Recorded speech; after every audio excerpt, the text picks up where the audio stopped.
discrimination as well, that women in the smaller towns were having lesser sort of confidence compared to the women in the tier one cities in India? Actually, the other way around. Uh, Really? Women who came from tier two, tier three cities had far more confidence than a woman in an urban city. In a very, and I don't use the word urban very often these days because if you have a smartphone, you have access to the same things that a woman living in in Mumbai, in London, in Delhi versus Tirupur uh, Mm-hmm. or a Nagpur would have, right? Yeah.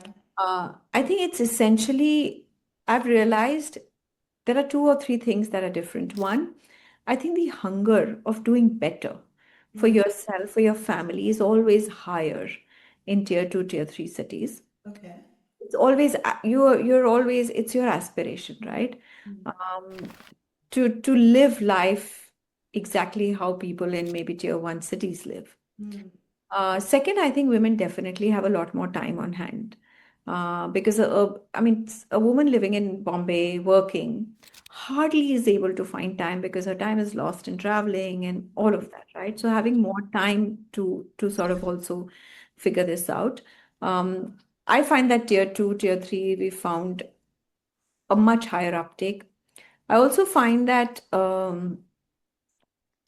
the mass middle income of India. So if I look at the economic demography, I feel that the mass middle income of India is where a woman today is very aspirational. She is she's very willing to learn any skill that helps, bring her the economic condition of the family higher.